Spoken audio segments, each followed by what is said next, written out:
God damn it.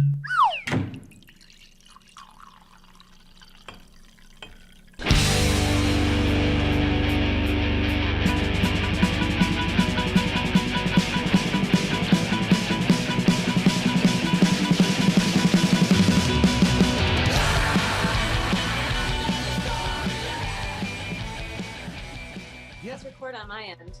Okay. Well, then we must be recording.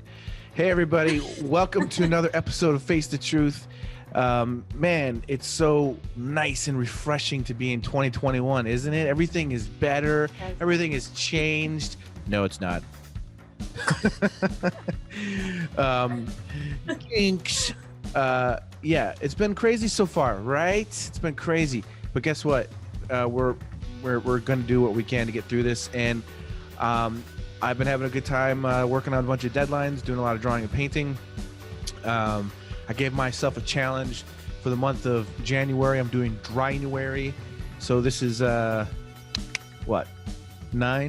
days? What's the date today? I don't even know what the date is today.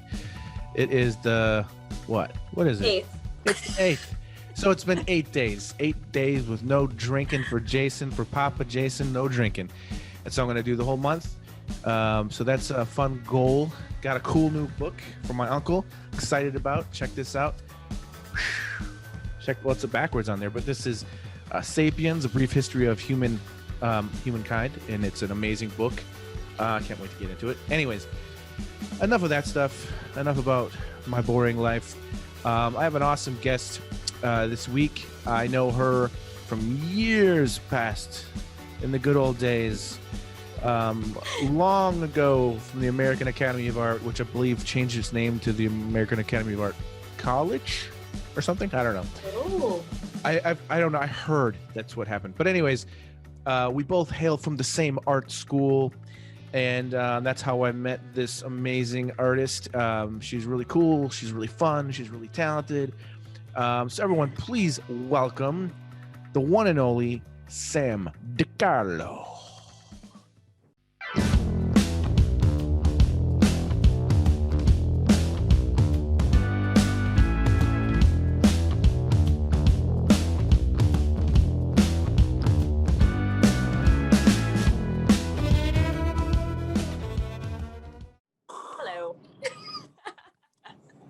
So, hopefully that was an okay intro. I could redo the intro if you like, but Oh, I thought that was fantastic. More than Okay. I deserve. sorry I wasn't wearing a mask. But I figured we're far enough apart. Okay. But anyways, how are you doing? It has been a long time. I think last time I remember seeing you in person was, I think, in New York, right? At the Oh my gosh, yeah. That was, what was it? back in like 2016. Yeah, I would happen to be in New York. You happen to be in New York, and something. Oh, we it was met American up at. Illustration. That's what it was. American Illustration. Yes. Yeah. Yeah. That is. It was weird. Random. Yeah. That was weird. Very strange. Because Yeah. meant to be. Yeah, it's awesome. Mhm. But how have you been? What's been going on? Been super busy, which is always good. I'm actually very thankful that I'm busy, considering many people still don't have jobs. But yeah, I've amped up my painting. I think 2020 was a very eye-opening year for me. It was like I reprioritized my life and my goals. Yeah. So yeah, moving forward, I'm in a really good place. That's awesome. You know, I kind of had that 2020 thing at first. When I realized it was going for more than a month or so, that this was going to be going on for a while. Yeah. I started this thing, Duolingo, Spanish. I'm Oh, no way. So every day I was teaching myself Spanish. I did it for like 90 days, and then I quit. Oh, did you learn anything? I did. I was enjoying it and having fun. I was just like, I got to do something. But then I just started, focusing more on the work and stuff. Did you find it interesting, like hard at first when all this stuff started happening to like be creative or get into the work? Or? Oh yeah, I didn't paint at all. In fact, while everybody else was gaining like the COVID-19 pounds, I decided I was going to start running. every day. So I ended up like, I wasn't at work because I worked at an art gallery. So we were closed. My roommate was also home. So we got a bike. We got like a stationary bike. And every day I ran 3 to 7 miles for like about 5 months. Wow. And that was really cool. Yeah. That's crazy. So I'm like in the best shape of my life. That's see, this is why I'm taking the month of January off, and I think I might take February off. I'm like, because I want to get in shape, and it's really interesting because I usually have a glass of wine like every time I have dinner at night. I'll have wine, and like I usually chill. I don't really drink much else besides wine. I'm pretty much a wine snob. But I'm just like, I need to take a break, and I'm like, maybe I'll spend more time reading books, and that's why I'm excited about this book here. I should try to, this is not a sponsor. I'm just really excited about this book. But yeah, I think that this whole pandemic thing has been a real strange thing, and it's interesting how everyone kind of copes with it and deals with it. Yeah. Did you give yourself any goals artistically? Like, did you, like, once you kind of started getting over that, we're in this for a while. Yeah. I see you posting all the time, a lot of your stuff. Yeah. So I don't know if you know this, I took a year off of painting. I didn't touch a paintbrush for over like 14 months, right when I started working at the gallery. It's a sales job. I didn't know what I was doing. I wanted to really be good at what I was doing there. So I kind of just focused all my energy on that. And then 2020 hit, and Tony Fitzpatrick actually offered me a solo show and gave me 3 weeks to create artwork for it. Wow. So I did about a painting every 3 days. And we're not talking like little ones, like average size was 30 by 30. Yeah. So that actually jump-started my painting again. So that was in January. I actually got really sick. I had the flu, not COVID. It was actually the flu. And then I had my show in February.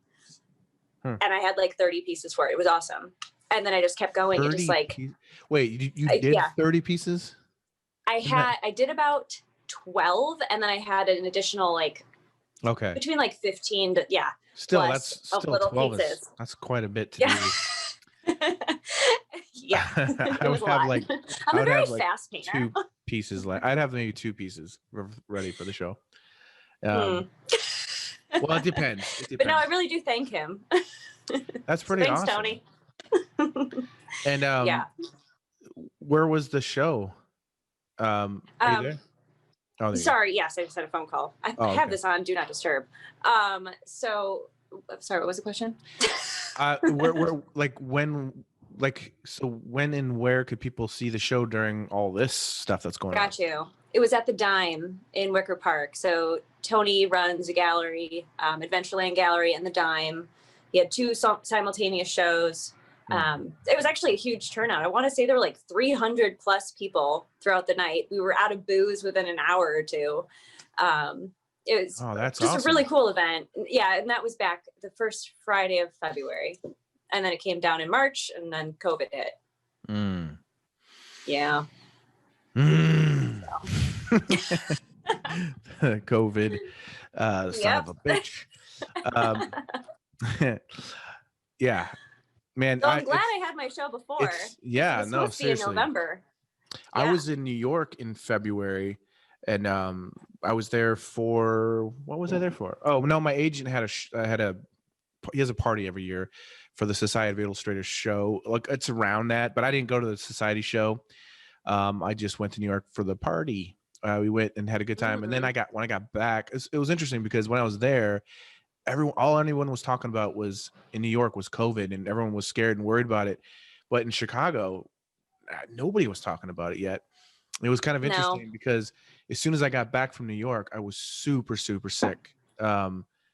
I don't know what I had because I never went to the doctor, but it basically wiped me out for 2 weeks. High fever and terrible cough and all that kind of stuff. But yeah, I had the same thing. Yeah. And it was just weird because then I remember like it was like these weird rumors of everything, and then everything just seems sort of, doesn't it seem like it's been like 10 years?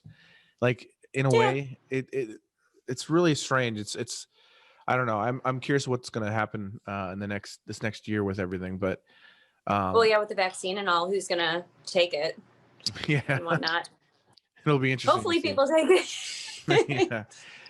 Yeah, right now it's like if it feels like we're in, like, seriously, like a Twilight Zone. I mean, it feels very Yeah. surreal what's going on. Like every single, like it's to the point of even what happened at the Capitol this past Wednesday. I'm not surprised, like it's not shocking. It's not surprising. Disappointed, for sure. Winning. But like, it's almost like we're living in such a strange time right now, that it feels like anything could happen. Like literally right now, if aliens landed on the planet, I wouldn't even be like, are you aliens? Are you serious? I'd be like, oh yeah, that's of course, Yeah. like yeah, I'm not surprised. Just don't take our toilet paper, okay? Oh. But have you felt like, with your art during all this, that because the thing I like about your paintings, is you've got like a real interesting. I'm curious about your approach with your ideas, like before you do the painting, because the one thing I like about your paintings is there's so much like layering of different like bits, and like little, have like a bunch of different birds layering on top of each other, or some kind of animal with layers of different flowers and plants, and there's lots of different design elements. But the first part I was going to ask about this is, during all this stuff that's been going on, have you felt like any of everything that's going on, this just like noise around us, has that affected your yeah, has that affected your thinking, or your, like, basically your approach to what you want to do, or your ideas? Or is it something like that kind of pulls you out of what's been going on and helps you to kind of just go somewhere else for a while? The latter. Okay. The latter. And I have a buddy, Danny Torres. He's my art guy, and he always jokes that I paint too fast. And so I tell myself every time I start a new painting, I'm like, all right, I'm gonna take the whole rest of this year just to paint this. I'm gonna slow down. It's 2020, or now it's 2021. Like, what am I in a rush for? Everything's stopped. Yeah. Then I end up still painting just as fast. But yeah, it's really just been more of an escape. Like, I can take my time with things. There's no rush. I don't have to paint for anybody else either. You paint for clients, I paint for me. So when I put on a canvas, I'm just like, well, let's put a bird here, a flower there, call it a day. I don't have to think too much about it. I definitely have not created anything COVID related. Oh, no. I definitely don't see that when I look at your work. I don't like you see, like, what is that? Are those bugs? No, those are little COVID. Yeah. What do you call those? COVID balls? You see them everywhere. Yeah. First of all, it's really cool watching your development throughout the years, because I've always thought your work was really good. This is kind of funny. I just thought of this. I was brought in, I think, when you were a senior, to critique the seniors' portfolios, and you were one of them. Huh. I just remember that. Really? This is a while ago. I don't remember. Yeah, and the dean at the school like took me aside afterwards. Aww. And he's like, what do you think about the seniors? And I was like, well, I wish you would have brought me in at the beginning of the year to talk to them about their work, because there was literally like only a few, including you, that were like good work. And he was like, are you serious? I'm like, yeah, I'm pretty serious. Because it was like a bunch of like anime and stuff like that. But anyways, my point is is you've always had like a high aesthetic to your work, which I've always thought was amazing, and it's been cool to watch you develop because you've got such a nice like design element to your work, but then you're rendering it in a nice realistic type way, but it's not in a boring realistic way, if that makes sense. You know what I'm saying? Like there's a lot of artistic freedom and creativity in it. So Yeah. What I'm curious about, because you're working in oils, right? Now I am. Just started this. Now you are? 2020. Oh, okay. First time. Yeah. So what are you mostly painting on? Is it panel? Yeah, it's wood. Okay. Here, I can show you this one. So, cradled wood panel. This was the first piece I painted when I started painting again. Okay. So this is like a really important piece to me. And it's one of the smallest pieces I've done in like the year. But yeah, just good old wood. And my dad builds me my boards now. He's a general contractor. Yeah, saves me a ton of money. Oh, that's awesome. No kidding, man. Yeah, they're so expensive. And are you what's your process with these? Are you pre-gessoing or do you gesso the board first, and do you do any like texturing to it at all, or just? I actually hate texture, which is why I don't paint on canvas. Super smooth. Yeah. Super smooth. My dad sands these things down like they're just silk. But I project all my work. I create everything in Photoshop. So like I just grab all my references, jumble them up, make a file, project it because they're big pieces and I don't want to spend all my time drawing. Yeah. And then I seal it with a polyacrylic. I'll like mix up maybe a little like neon orange or like a hot pink with polyacrylic and like make sure my pencil marks are staying. And then I start with acrylic and move into oil. So you just transfer it on. So you project it and then you're using like just a pencil, and then the acrylic is like a thin wash or something of acrylic is what it is. Yeah. Okay. Yep. That's interesting. And then you just you paint directly. Like you don't do any kind of underpainting or anything like that. Oh, that's awesome. No. Well, I mean, I've been told I should. Well, no, that's the thing. I don't know what I'm doing. That's the thing about, I don't know what I'm doing.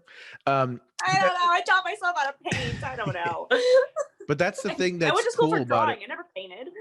You see, that's really interesting. That's, it's weird because I consider myself self-taught, even though I did go to art school for a couple of years. The one thing I learned when I was in art school was, I tell people all the time, my favorite class, the best class, was the anatomy class. I'm not sure who you had. Kristen Mount. Who? I had Miss Mount. Oh, okay. Kristen Mount, yeah. She was amazing. Amazing. Krisnowski. Wow. And he was pretty awesome. It was the hardest class I've ever taken. It was really, he was like super hardcore, man. Yeah. I don't know what your class was like, but for ours, it was, every week we had new drawings due of the anatomy. And he said it just could be pencil drawings. But he also said at the beginning of the class that he never gives like 100%. He never gives like a full on A. And I was like, dude, I have a straight A's in every class. You're not going to do this to me. So I didn't do pencil drawings. I did full on acrylic paintings every week. Oh my gosh. So I took it like to the a next level. All right. And then Anthony Kosar got pissed off because at the teacher because I was doing these full on acrylic paintings, and it inspired him to start doing, pushing it. And the teacher still gave me like a lower grade, and Anthony's like, this is ridiculous. He's doing paintings. Like you're not going to give him the 100%. And then finally the instructor gave me the 100%. And he goes, fine, Seiler gets 100%. Everyone else gets a B. Like, and then everyone was mad at me. Oh my! So it was like this insane. It was just funny because I don't know. Anyways, the class was super hard. And like for our midterm, we had to be able to draw the anatomy. The bones, 106 bones from memory, front and back. All Oh no, we didn't have to do that. we That's had to do that. crazy. Front and back, proportionally correct. And then No. for our final, we had to do the same thing, but then we had to take a vellum and overlay it and draw all the muscles in Ooh. color on top. So that was a really hard class. But anyways, Yeah, that sounds hard. my point is that I already had taught myself how to paint by the time I was going to school. And Oh, I okay. didn't really learn anything about painting when I was there that I didn't already understand or have. But the thing I liked about it was the painting from life. Like, I took an oil painting class, and it was just awesome to build up because I had never painted from life before, like not models. I regret not taking that class. Yeah, that's one of my biggest regrets is not taking a painting course. I took watercolor. That doesn't count. but Sorry, Tom. but I felt like Kennedy. painting from Kennedy's awesome, but like painting from life was what I think I got the most out of because it helped understand, helped me get a better understanding about values and lighting and that sort of a thing. But you being more self-taught painter, like learning how to paint after, what kind of influences do you have that you've help you guide you along with your technique and everything? So I actually taught myself to paint, teaching painting at Bottle and Bottega. So those paint and sip classes, I applied. A buddy of mine already worked at the place. He got me a job. He's like, you can be my assistant. I'm like, perfect. I don't know what the fuck I'm doing. So the woman who was my boss, she was like a second mother to me. She took me on without any experience. And then she just threw me to the wolves and she was like, here, recreate this sunset. It's an acrylic. You can do this. It was horrible. But after, she just gave me a bunch of canvas. She's like, just practice at home, do a painting a day and you'll get better. And I literally did. That's what I did. I sat on my floor in my bedroom at my parents' house. I just graduated college and just painted all day, every day. Once you get like 8 hours a day. And then I went to work for another 4 hours and painted again. Yeah. That's the thing. I was painting for 12 hours a day for a year or you got the bug. 5. Yeah. You got the painting bug because that's what it takes. I think, that's all. It's funny. I don't really think there is any kind of magic or it drives me nuts when people say, oh, you're so talented or, you were born talented. It must be great to be born talented and that kind of thing. I don't believe in that at all. No. But it's that repetition and that's that doing it over and over and over. And you never feel like you have it 100%. There's always, you're always going to look at something and see something off on it or whatever. But that's what it takes is that painting bug, So it happened. That same thing happened to me. I just couldn't stop painting when I first started. Couldn't stop. No, just every day, just have to. It's like I don't know what it is. For me, I don't know. It's a high. Yeah. It's definitely a high. Yeah, it's kind of like, oh, can I do this? Yeah, I can. You know what I mean? There's something really exciting about, even the current job that I'm working on now. It's kind of a weird job, and right now it looks like a complete mess. But there's something really exciting about putting it together, and then at the end pulling it off and be like, oh, that's nice, And then in a couple of weeks I won't like it anymore. Anyways. Uh-oh, I think I lost you. Are you frozen? Shit. Oh, you're okay. You're there. Good. I was like, man, she can hold still really well. That's amazing. I am super still. I was a figure model for a long time. That was one of my moves. Yeah. It's a great way to make some extra cash. Yeah, that is a good way to make some cash. Mm-hmm.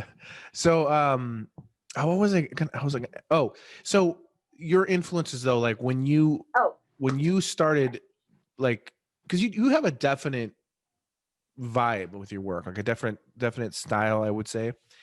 And that takes some people years and years and years to have a look. But every time I'm scrolling through things on Facebook and stuff, I see something, I'm like, oh, I can tell right away it's yours. So you've got a definite look going on. No, you do.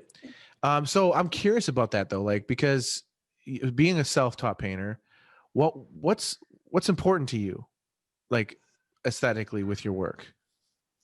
Well, you did ask me who were my influences.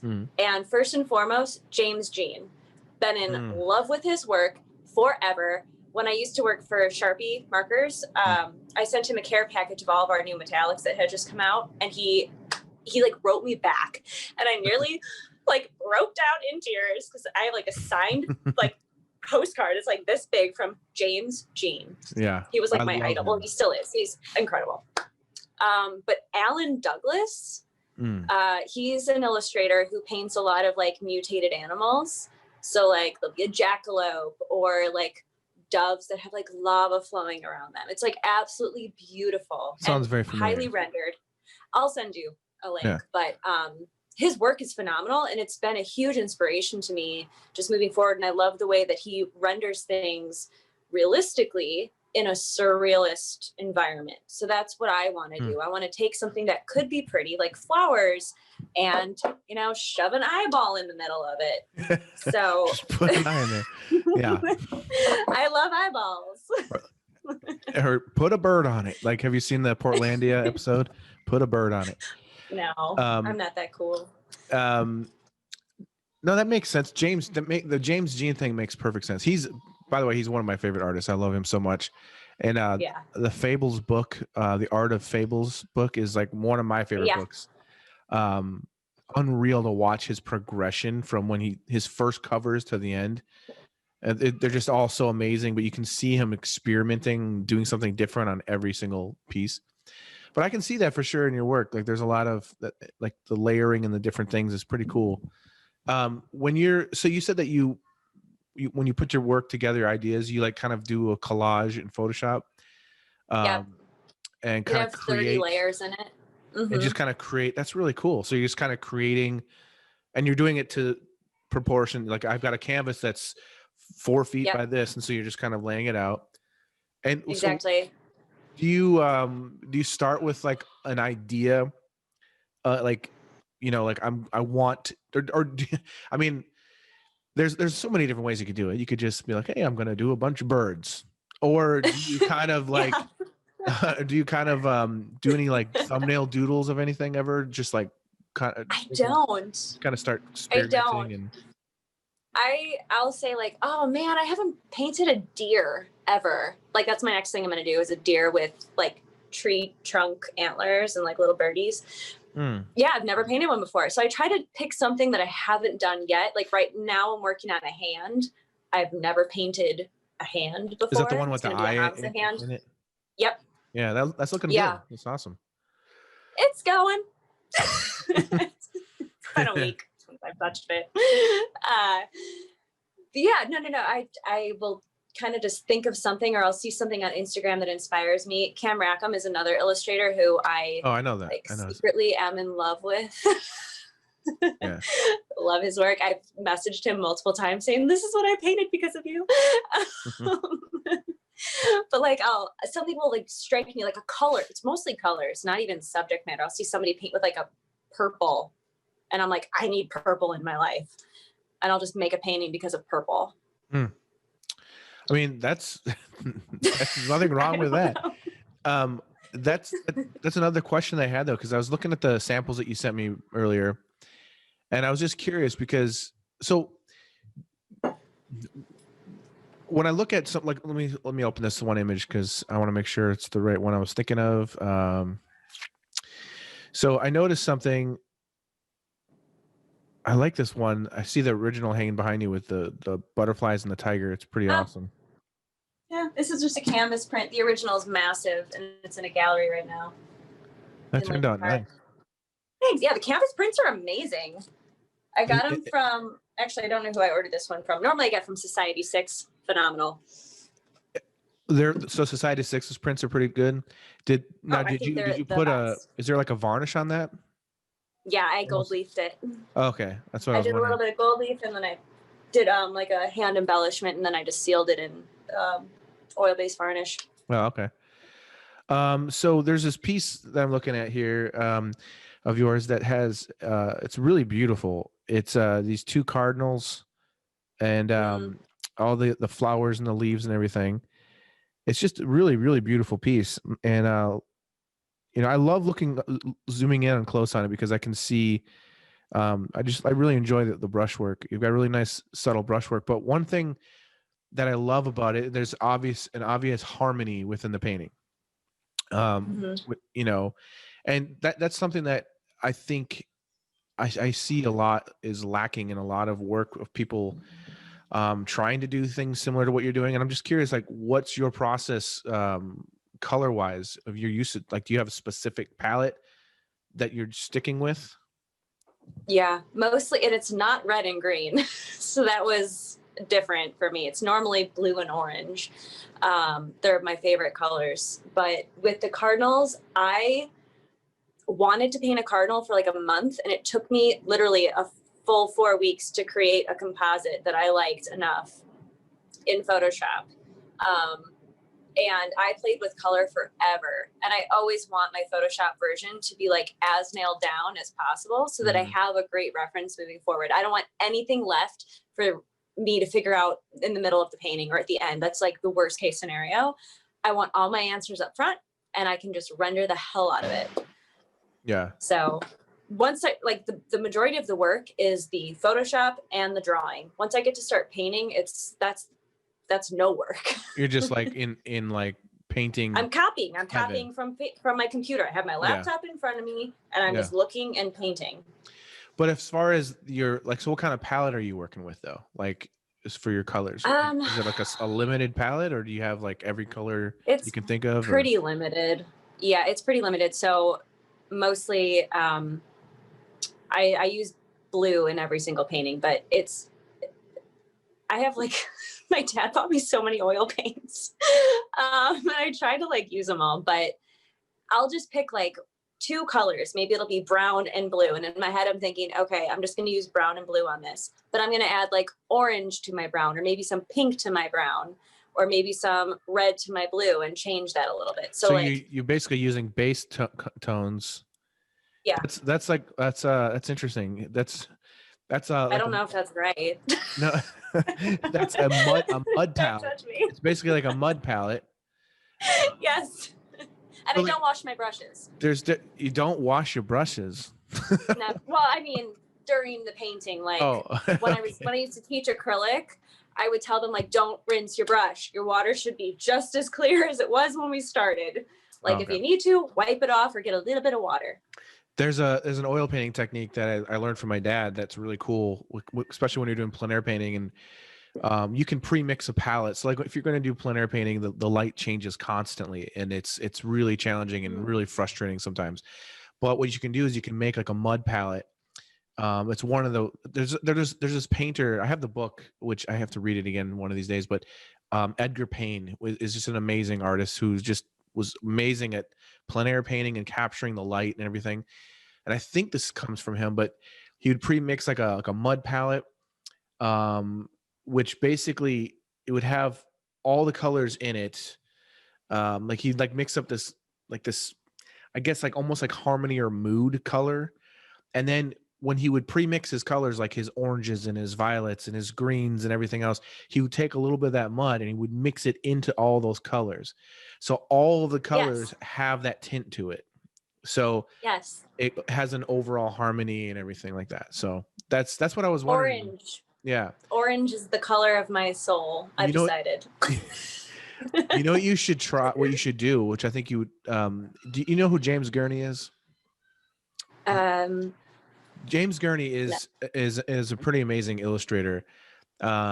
He's famous for Dinotopia books and stuff like that. He does a lot of scientific American illustrations and stuff like that. But anyways, he's got a book that I recommend to everybody. It's called Color and Light, and it's a really awesome painting book, where he basically breaks down tons of different kinds of palettes that you can work with, like split comp palettes and stuff like that. That will, I mean, for what you're doing, I think you would be like, oh my gosh, this is so cool, because I've taught split comp palettes before, which I'll explain what it is real quick. Have you heard of a split comp palette? Are we talking about like colors like analogous and things like across the color palette, color wheel? Like how you'd have like a violet, green, orange. Yeah, like basically, so I'm looking up a color palette here. Come on. Where's a typical, okay, here's a color wheel. That's what I need. So like if you're looking at a color wheel, and like let's say, so basically what you want to try to do, this is a lot of fun. So if anyone's listening to this, I think it's a lot of fun to do a challenge anyways. And basically you're not going to be able to copy a photo or anything. What you're focusing on is values and temperature. So but you're going to go for a certain kind of mood or feel. So let's just say you're going to pick a dominant color. Okay. So let's just say you pick red as your dominant. That's your dominant color. The whole mood and feeling is going to be red. Then what you do is the opposite of red is green. So you go straight across to the green. You don't use green in the painting. What you do is you use the splits. So you use yellow green and you use blue green. And so the entire painting, you're going to use red, yellow green, and blue green. And so whenever in the painting you want to use yellow, you don't use yellow. You don't have that in your palette. You just use yellow green. Whenever you want to use blue, you don't have blue. You have blue green. And so to get your violets, you're going to use the blue green mixed with the red, and you're not going to get violet. You're going to get, you know, so it's kind of an interesting thing to think about. But what ends up happening is you get these real interesting, like lighting situations or harmonies. And what I would suggest to you, if you play around with it, just do a small little demo painting. Just play with it. Yeah. I've done portraits with it, and it's really interesting. It's really kind of cool because you come up with something where people are like, dude, how did you think to come up with? It's like, because it's all about values and temperature, and basically, if as long as the values are correct, you're going to have you know, an interesting painting. You know, are you there? I think you've frozen again. Hello. Uh-oh, I hope I didn't lose you. Are you there? You're sort of frozen. I know. I'm actually gonna play with. I turned off my Wi-Fi. Oh, okay. I don't know. Maybe that helps. Okay. So basically, all I was saying is that as long as basically when you're painting, as long as your values are right, you can kind of get away with almost using any kind of color you want. Yeah, that's how I feel. I never try to color match. Yeah. Exactly. It's a guide. Yeah, exactly. Like warmer, cooler, or whatever. So when you're working on your paintings, on the panel and everything, and you got the pencil, you do the acrylic thing, then you start jumping into it. Do you use medium with your oils, or do you just do straight up paint? Straight up. So you don't straight up paint. I have like a quick drying linseed oil that I use when I'm done with the painting and I'm like, oh man, that's really too bright. I need to tone it down. I'll take a little bit of that fast drying linseed, add some like burnt sienna to it or like a burnt umber and tone it down. But that's like the only time I use a medium. So you don't thin anything down? Like how do you? If I do, I don't know. I use terpenoid sometimes just to like thin it a little bit, like for hair. Like if I'm doing like a dog portrait and I want like little fur, I'll do that. But I actually have water soluble oils. So they're already pretty thin. Some of them are half and half. I'm half and half. And interesting. It is very interesting. Winsor & Newt makes a great water soluble. It's so hard to tell the difference between the two. They're just a little bit thinner and like really easy to work with and obviously easy to clean. So, but you can use them with regular oils. Like I mix them all the time. You can? Yeah, I use them. I don't even know what I'm grabbing sometimes because I've got like Naples yellow in both water soluble and regular. Like I don't know. I'm very confused right now. I had no idea. Like so I've never used the water oils before. You just use water with them to like. Yeah, not too much. It'll break it down too much, but yeah, just like a little bit of oil or water. Sorry. And it just thins it down enough, and that's so interesting. I've never tried it. Just like I started off with acrylics, and I basically would paint everything with acrylics, and I could paint very realistic with it, and but it would always piss me off because there's just so much annoying things with acrylic. Like it dries darker. Yeah. Yep. It dries super fast, and there's a lot of just different things. Unworkable. Yeah. And once I started working with oil, I was just like, I don't know if I'm ever gonna, like, what's the point of ever doing acrylics again? But I haven't touched them. But then every once in a while, I'll get like this.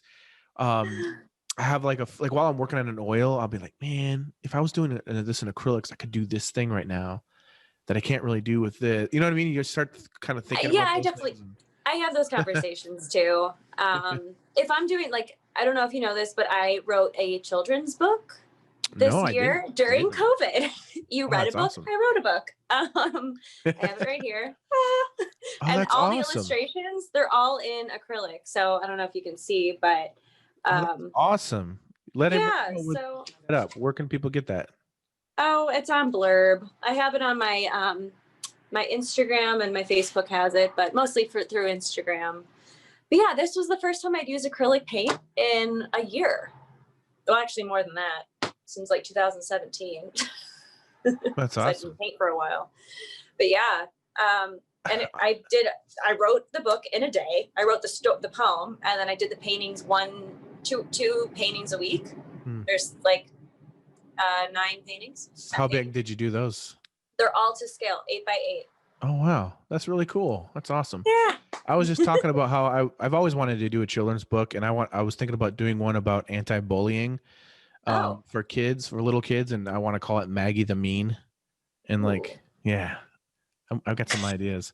Maggie the Mean. Coming soon, folks. No, it's not. Did you have a bully named Maggie? No, but I know one.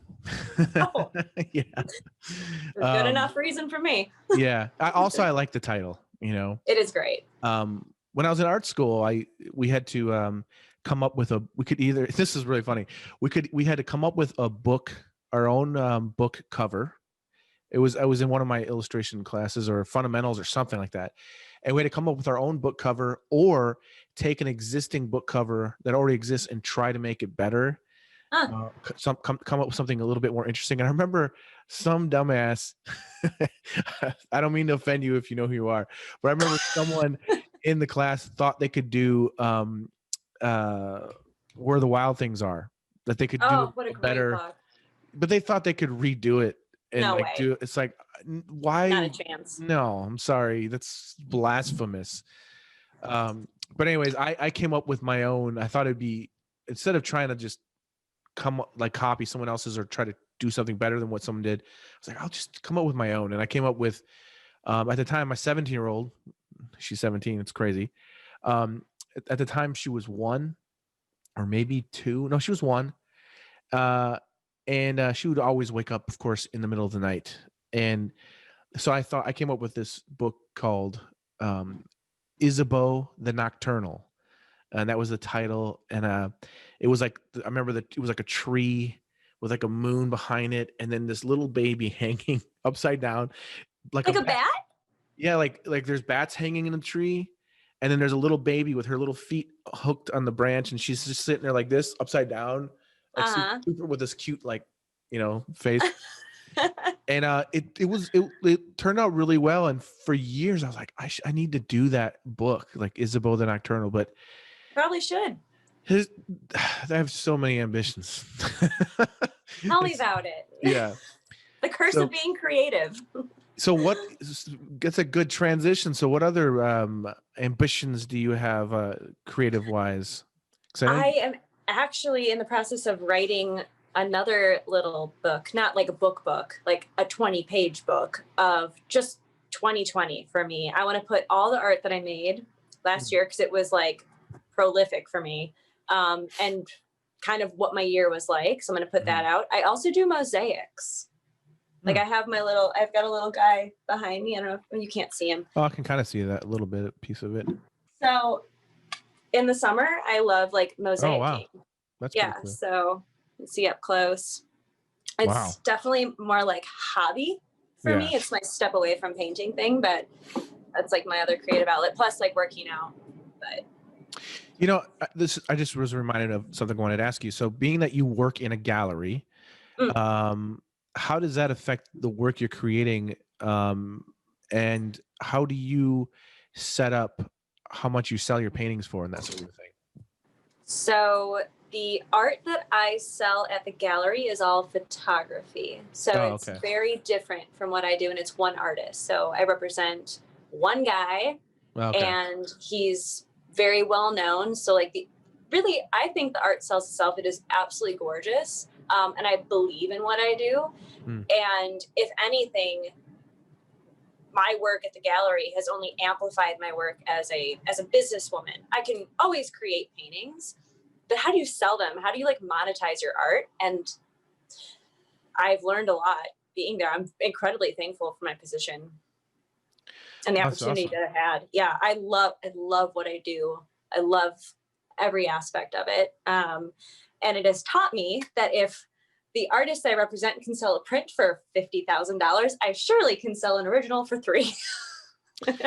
That is true. That's what I was curious about, because I only do a handful of oils a year, and it's only because I'm working as an illustrator nonstop, and I paint digital for my work because one, editorial and illustration type work does not pay enough as far as I'm concerned to have an original oil painting by me. Also, there's not enough time. I know there's illustrators out there that do it, and that's great. And I have a lot of friends that do it that are super talented and amazing.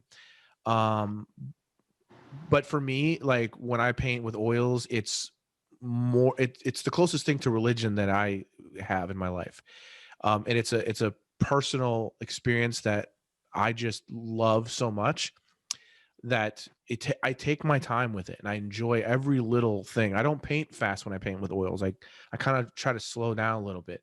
I mean, I can paint fast. I've done it plenty, but I think that's the point. I think because I'm constantly doing crazy deadlines that I want to, like, take my time and enjoy the process more.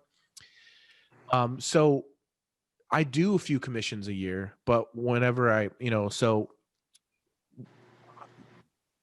make a certain amount of money with illustration work that I'm doing digitally. And then when someone wants an original oil from me, I'll give them my quote, and usually they freak out and they run away and hide. I never hear from them. But it's like, I kind of find it difficult because, for one, I'm not going to do an oil painting for like crappy money. It's just not happening. Right. And the fact that I only do a few of them a year, they're worth more as far as I'm concerned.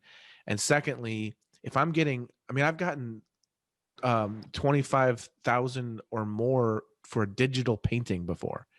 So if I'm doing digital paintings for that kind of, not all of them, trust me, I wish I got that kind of money, but I have in the past done digital paintings for certain covers and advertisement jobs where they pay really, really good money. And it's kind of interesting because I'm working hard, putting the time and everything, but it's a digital painting. Yeah. Now, how am I supposed to do an oil painting for like a couple $1,000s? Like, that doesn't make any sense. Right. Especially being who you are.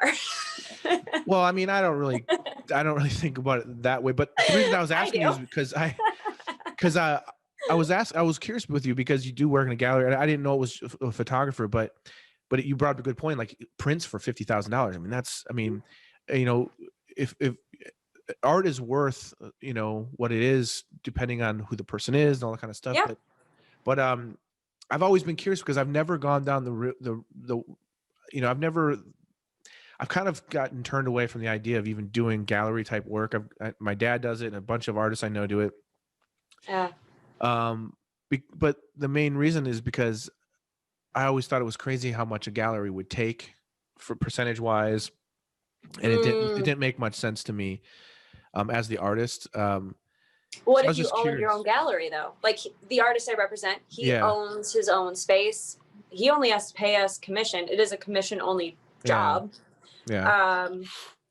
And whatever it costs to make the art, which is not cheap to make. Yeah. But it's the best quality. Like I stand by my guy for sure. Like it's worth. No, that's awesome. Yeah. Awesome. Well, I guess what I was trying to say is like, how do you, when it comes to your paintings though, like how do you Ah, go about, because, like I always think about it this way, how much time it's going to take for me to put into it. Also I have to take into account, I have a reputation, and that kind of a thing. yeah, But also the how long it's going to take, how big is it? Um, you know, sure. Time is tricky for me because I do paint so quickly. Somebody will say, "Oh, I want you to paint my dog." Like, okay, give me 3 days. It's going to be X amount of money. Like, wait, what? It's that much, and it's only going to take you 3 days? It's like, yeah, but it's taken me yeah, 10 years exactly. to get here, Yeah. or whatever. For me, I kind of just base it on size now. I all my 30 by 30s are about the same price. All my 11 by 14s are the same price, regardless of what I'm painting, because it all about takes the same time for me. Hmm. And I'm like terrified of charging more. So I'm like, oh, nobody will buy it if it's not $100 or whatever it is. Yeah, it's hilarious. I always think it's funny what people, they're like, "Oh man, I love your work so much."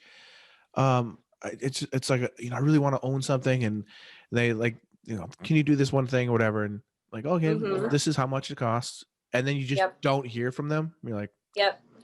um, but Usually people are kind enough to be like, oh, you're worth it. I just can't afford it. yeah, It's like, okay, that's a sometimes, plus. sometimes. Sometimes. But I understand, because it's kind of funny when we think about it. I don't know, like even though I make a living as an artist, I don't Mm-hmm. buy artwork. Like, Oh, really? no, I have other things. I have 4 kids to take care Oh, of. well, Like, I don't. I have a cat. like I can't judge. For me, I couldn't. Like, there's artists out there that I would love to have an original painting by them. Oh, yeah. I can't justify it. Like, it's like, no, there's other things that I need. So I can Yeah. definitely understand when people, like, I'm always like blown away when someone wants to buy a painting from me. I'm like, really? Oh, that's awesome. Thank you. Okay. I don't know. I mean, it's an interesting thing. That's why I was just curious, because I always curious how other people like to do it and everything. Mm-hmm. But so do you do a lot of private commissions, I or is it do. you do? So Yeah, when mostly pet portraits. oh, okay, I was gonna ask, Animals. I like, mean, I don't paint people. I'm terrible at people. But animals, I can do. so do they, so like a lot of your paintings, like you've got like the layering of things, and you do the collage, and do you do the same kind of thing for private commissions? Do they let you just kind of do whatever, or do they just say, hey, I just want the dog, don't put flowers in there, just a dog? I'll offer it. Yeah. Like when one of my best friends, well, she is my best friend, she got a puppy, and her husband and I coordinated to paint the puppy, and I sent him 3 different ideas. So we had, the dog is Roscoe. Roscoe was right front and center. We had like a sunset in the background, and the other one was just like a white background, and then the other one was like a nighttime or something. Like I was like, pick your background. You get the freedom to choose, and we went with the sunset. It was completely invented, and that's like the little fun I have with pet portraits. But for the most Yeah. part, I just want to do like a bust. I don't want to do Yeah. too Yeah. much of the dog, because I want Yeah. it to be fast, and they're very low priced. Yeah. No, that makes So, sense. That's cool. yeah. Yeah. I've done a few pet portraits, and it's always it's, I mean, they're almost more intense than if you're painting like their kid or something. It's like people get pretty intense. It's kind of cool. I actually, like, no, there's been times I'm like, oh my god, it's just a dog. Like, come on. But it's really cool. I just talked with someone that I haven't talked to. Well, it's a fan who recently bought 2 sketches from me from England, and just sketches for my sketchbook. I have like a bunch of sketches available at, if anyone's wondering, go to Sketch Alley. I think it's sketchalley.com. Steven Silver put it together. There's a bunch of us that we sell our sketches on there, just sketches. It's kind of a affordable way to get artist work, Yeah. So I just sold some sketches to this guy. His name was so familiar, and I'm like, man, I know that. I don't. Maybe he's a past student of mine. I couldn't tell. And it was really cool. I contacted him, said the sketches are on their way, and he goes, "Oh, I'm so excited. I don't know if you remember the painting you did of our dog. I think oh gosh, Heidi or Haley, something like that. And I do remember the painting. And then he told me, oh, the dog passed away, but we still have the painting, and it sits in our living room. And I'm like, oh, this guy's like a, and then I think he was bought another painting of mine in the past. So he's a full on like fan art collector. For And sure. it's just so cool to have, like, that's so cool. I love that, like, someone that kept on the Jason train, Yes, and that is huge. I have a couple really great friends now, but collectors first, and you just keep a relationship with them. It's awesome. Yeah, it's cool. the ego boost that I need to keep painting. Otherwise, why would it's almost like why make art? I'm going to suffocate in it. Like, I'm literally suffocating right now in my own work because nobody's spending money on it. It is cool though too, like when years pass and you almost kind of forget about something, and then like, oh yeah, like I years ago, when Michael Jackson passed, I did that's the same day I did a sketch of him. Excuse me, really exaggerated sketch. And people were like, oh, too soon, man. And I was like, nah, it's not too soon. It's what I do, whatever. Yeah.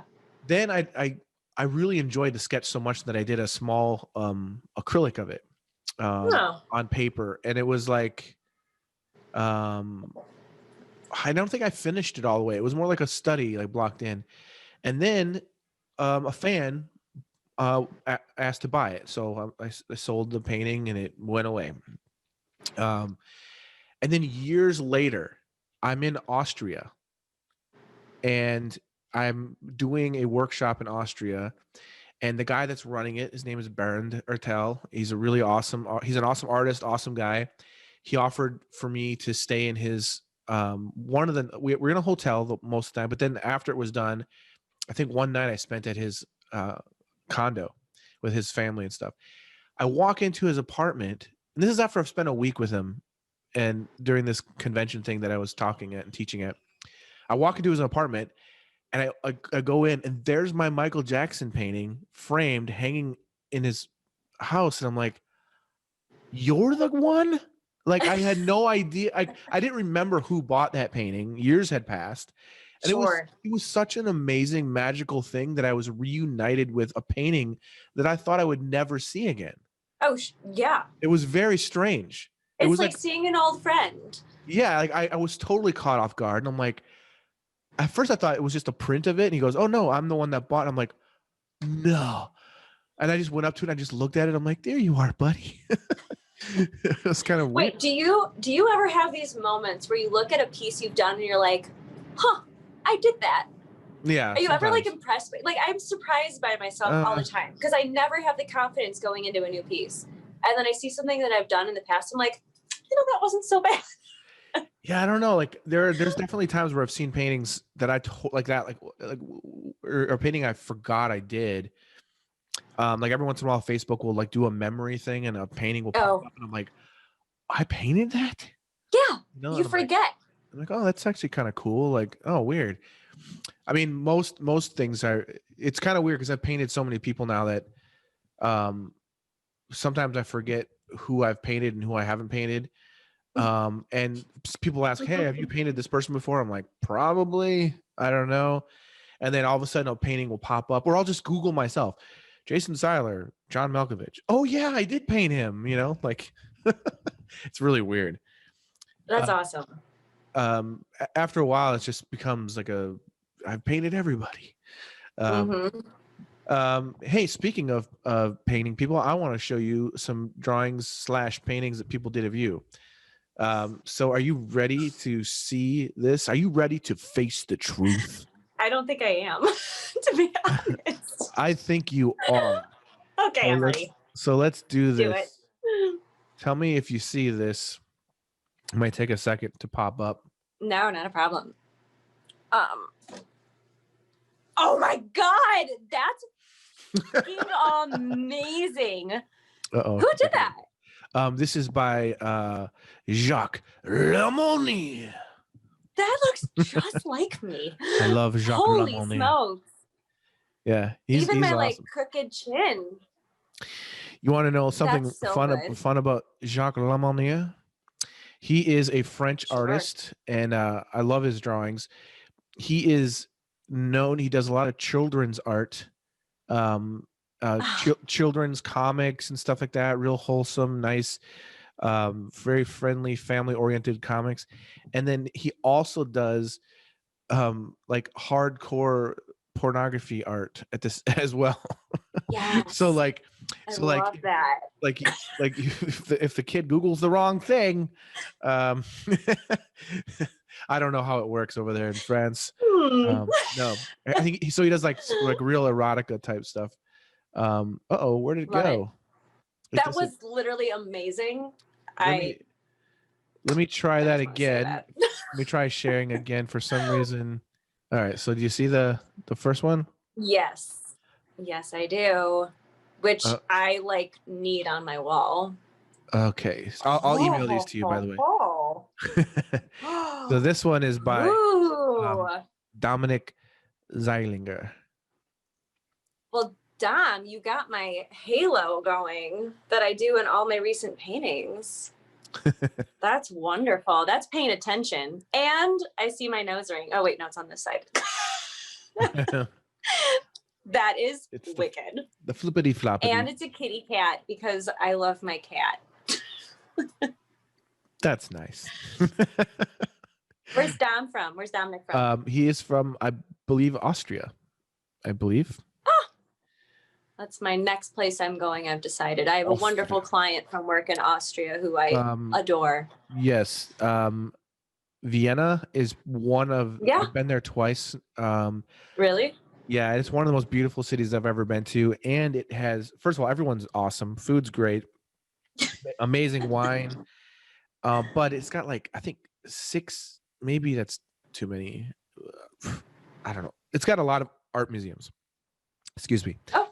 It's got a lot of art museums that are just incredible. Just beautiful, beautiful museums. And have you ever been to Paris? I have not. Okay. Well, too bad for you. Well, I've traveled the country, not the world. But it reminds me a little bit of Paris, the architecture and everything. It's a real beautiful city. Okay. So you definitely got to check it out. Awesome. Here you go. This is the last one. This is a fun one by Juan Gastelum. Oh, Juan, you got me good. Yeah. Yeah, looks like you're murdering an alien in one hand. Oh, how funny, because my dad is obsessed with aliens. So that actually is like kind of part of my life and my childhood. I love the butterfly wings too. Another reference to my painting. Yeah, I'm wondering where. So, is there a reference of you somewhere with a mohawk like this? No, that's total creative liberty there. Okay, I didn't think so. But I love those eyebrows. If I only had those in real life, then I wouldn't even need to do anything. I'd just rock around with those eyebrows. That's pretty badass. Pretty awesome. Awesome. Well, anyway, that's the 3 I have. So everyone, thank you so much for submitting those drawings. Yeah, it's fun. I love doing that. Every week I ask people, not every time, but most of the time I ask people, and so it's really cool to see, because I don't know what's going to happen sometimes. Like Juan, he always does some weird stuff whenever he sends things, and Dominic, he always does like some interesting design, so it's pretty cool. It's always fun to see what everyone does. I'm so honored. Hey, thanks for joining me for this fun. It was fun chatting with you and talking with you about your work. We got to go in just a minute here, but before we do that, is there anything that's coming up, anything you're currently working on, or anything you want to share with people? Let people know what's going on, your socials and all that kind of stuff. You're not your social security. Don't say that. That'd be bad. I am working on a painting every day. Every day I'm going to try to work on something. So follow my Instagram. It's SG. G is George, my middle name. SG DeCarlo. And you'll see live updates. I'm starting some more time-lapse videos. Awesome. And I am trying to sell a lot of the extra prints that I have laying around. I'm moving across town, so I'm trying to minimize what I move to my next apartment. So if you want to buy something, it's there. That's awesome. Yeah. Awesome. And you sell like, I thought I saw you sell like you do like designs like on pillowcases and different things. Oh yeah. Artwork. Is that Society 6? Society 6. Yeah. Oh, okay. I swear to, I love them. They handle everything. It's just a third party print shop, and their quality is top notch. I mean, I order stuff for myself through them. Oh, so, cool. Like their tapestries are stunning. Oh, gorgeous. And their paper I love everything about what they do. So how do people find your stuff on that? You just Society? Just Samantha DeCarlo. Yeah. Okay. Society 6. It's actually on my Instagram. It's like the direct I think link. I started one of those a long time ago, but then I didn't really do much with it. I think it seems very familiar. Yeah. Somewhere out there. I bet you it's out there. But anyways, thank you so much for joining me for this. It was really fun to talk with you, and it's really cool to hear about your process, because it is different. And here's one thing. There's no shame.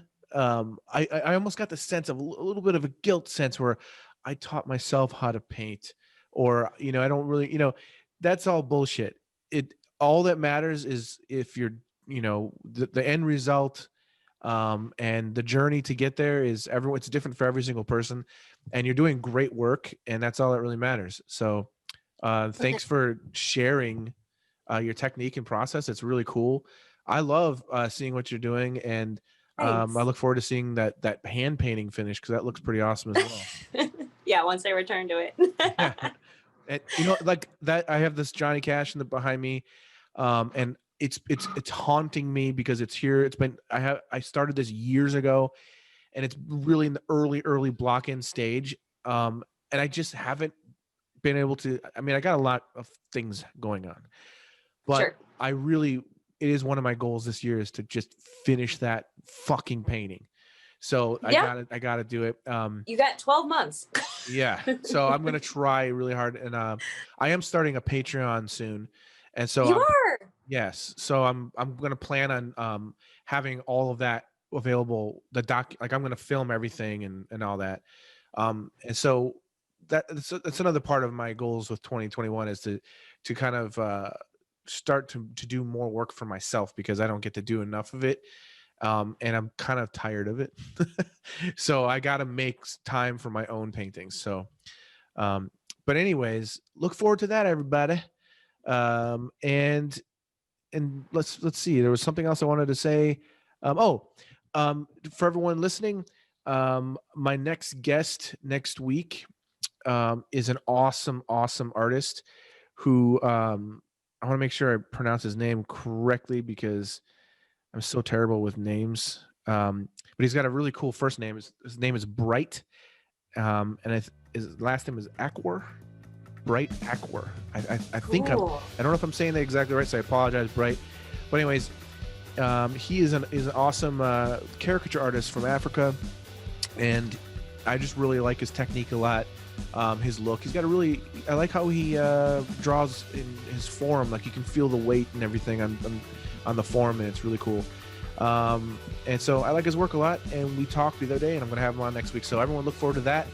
And there's some really cool people coming up soon too that I can't talk about right in this moment. So anybody, I can't even believe it.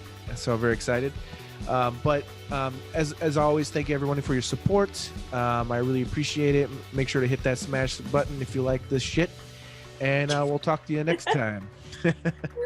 Thank you so much, Sam. Thanks, Jason. Talk to you later. You want answers?